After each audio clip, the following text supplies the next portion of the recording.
All right, welcome to part 5 of the Thor hammer project. This tutorial we're going to talk a little bit about high poly versus low poly, and we're going to start to build up the cylinder part of the handle here, and also the little bit here in the little top, sort of the cap here, using basically cylinder form. We won't get to the rings, but we'll just kind of get these two base structures here. Okay, so it'll be very, very quick and easy. Before we get to that, we want to talk a little about low versus high poly. So here I have the hammer head, which basically we did in previous tutorials where we've divided up and added edge loops to hold the form. So if I hit number 3 here on this one versus this one, you can definitely tell the difference in terms of subdivision, how it holds the forms. But essentially, if we added texture maps onto this one versus this one, we could use this low poly version in a game engine and it would perform very well, where this one would be considered more high poly.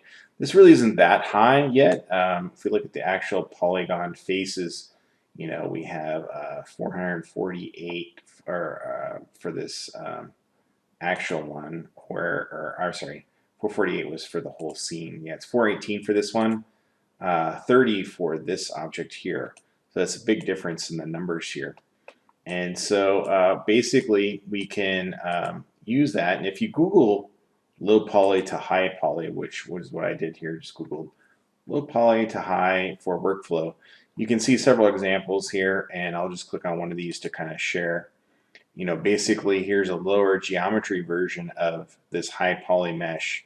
So basically you create the low poly, subdivide the heck out of it in a program like ZBrush or Mudbox, do the sculpt to detail, bake out texture maps, and apply that to the low poly mesh in a game engine. And so you can see all kinds of examples in here. So let's, and I actually name these, this one Thor Hammer Head Low and this one Thor Hammer Head High. So what I'm going to do right now is I'm going to actually, we're just going to work on the low poly, and basically the high poly would be very similar, but we would just change the division numbers. I'm going to go ahead and hide this object though, just by hitting the H key. You can kind of see it in the outliner how it's grayed out. If I want to bring it back, you just select it and hit Shift H, bring it back. So I'm just going to temporarily hide it. And then I'm going to create a cylinder in here, and I'm going to go to the poly modeling shelf and click on cylinder. And this will give us the default setting. This would actually be more what I would consider a high poly number of divisions. So if we click on the cylinder here, it's got 20 divisions here. And for a low poly, I'm thinking like 8 would be better. And again, if I hit number 3 on here, you can see how it kind of rounds off on here. Of course, on the top, it gets really funky because there's no edges to hold. But this would be considered a much more low poly kind of mesh. Now, right now, it has poles in the center on each of these. You could ignore that fact and scale them down. If we actually look at the actual cylinder here of this image, looks like I accidentally clicked on something there. So, or this one, you can see here that it's going to be buried inside here. They're going to be connected. So we could hide these faces. On the other end, we'd want to keep the faces though.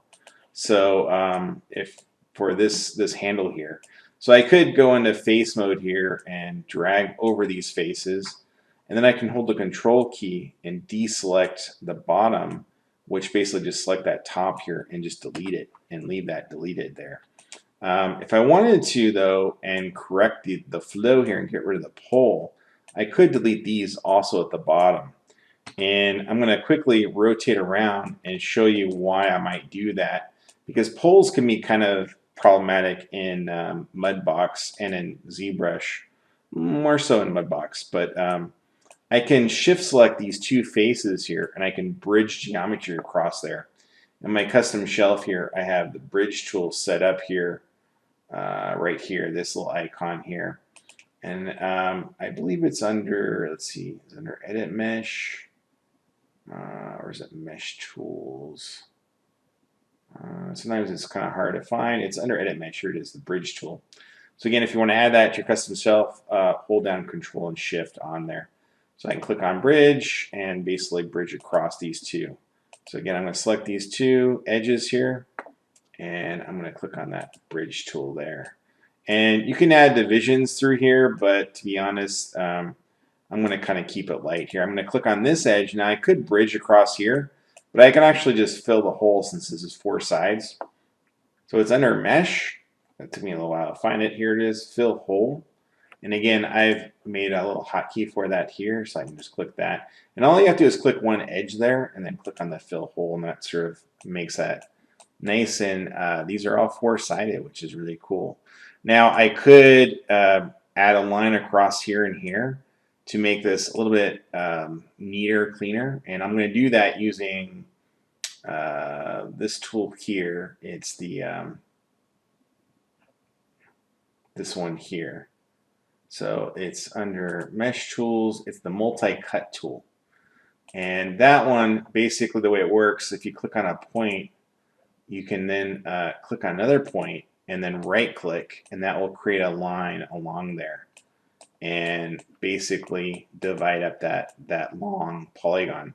So I can click here, and again click here, and then right click. And so now we got a cleaner mesh. There are some triangles here on the ends, but that's okay. It's just a cleaner shape. And again, this is just to get rid of that polar vortex in the middle.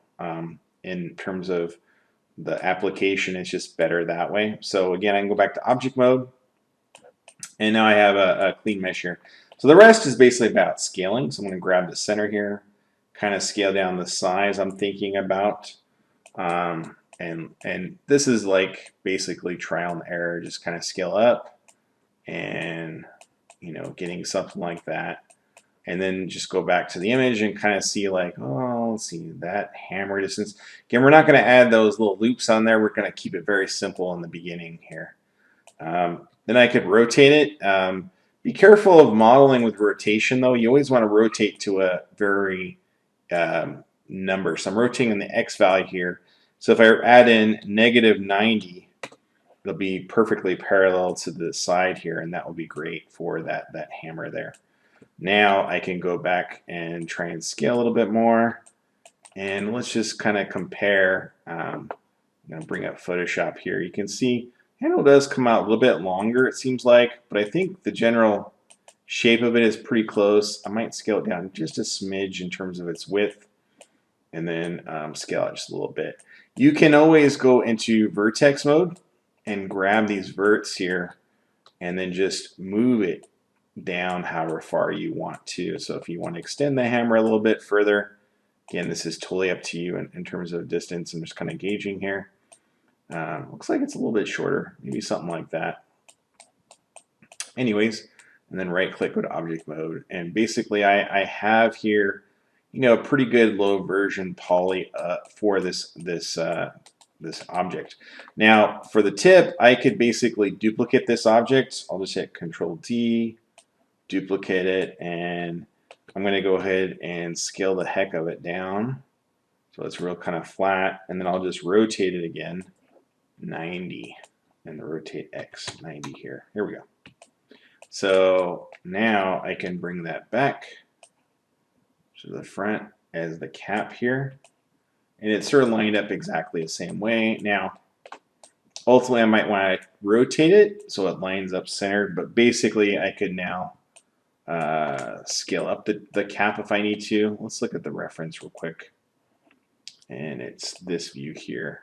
So it does take up most of the space here. It looks pretty big. So again, grab that center cube, maybe scale it up a little bit more, probably a little bit more yet. And again, that looks pretty good probably. So again, when I hit number 3 here, you can see it kind of rounds it off. Now I would add supporting edges in there to make sure that it, you know, maintains that circle a little better. But just to show you again the low poly version of this. Now at this point, what I could do is I could rotate this, and I'll go to these ortho views to do this. So with this one, actually, let's see here. Yeah, I guess it's this view here. We can use the rotation tool, hit E, and kind of rotate until it's pretty much square lined up like that. And so now you can see it's flush with that. Now with this object here, I could do the same thing, come in here and kind of rotate around until that is kind of square lined up there. And now you can kind of see that both kind of line up just about right here. So again, this is for a very low poly version, and this is not adding any additional details yet. We'll do that in another tutorial, but basically you got the base structure of the cylinder here and the cylinder cap at the top here, minus the poles. Again, you could go the easy route, the cheat route by getting rid of those poles. I just kind of wanted to get rid of them just because they will work better in Maya. Now, the next step would be to bring back the high res. Sorry, Shift H. I don't know why I was hitting Shift D.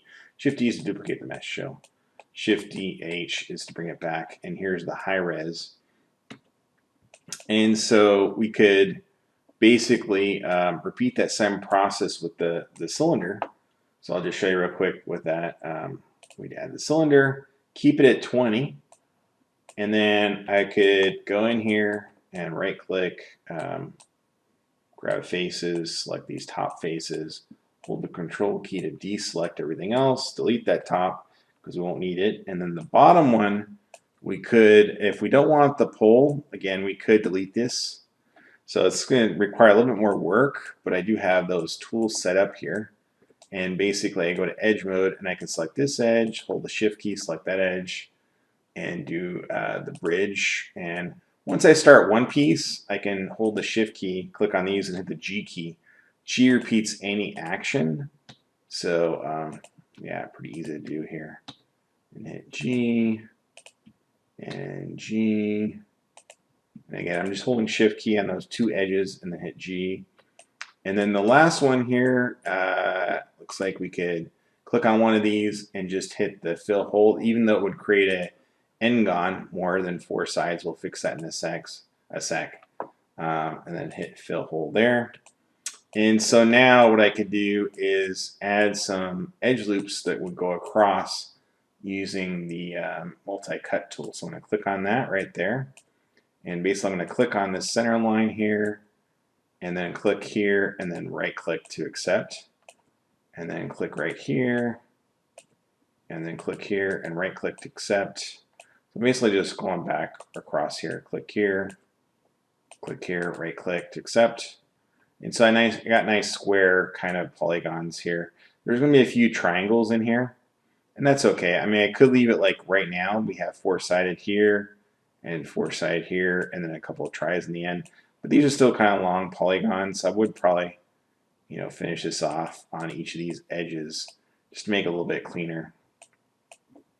So I'll click here, right click, and then I could do it here, and that would be even more, but we'd create more triangles. So I don't know if I would do that last one. I might leave it at something like that. Even these are longer, a little bit longer polygons, but yeah, this could work out, and we have less triangles then. We have 4 and 4 on each side.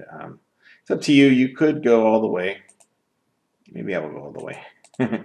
Again, because this mesh is not going to be distorted in any way. It's not going to be distorted through animation. It's okay to have some triangles in there. So now I've got triangles around the edge. I have nice squares. No polar vortex, which is nice in the center now.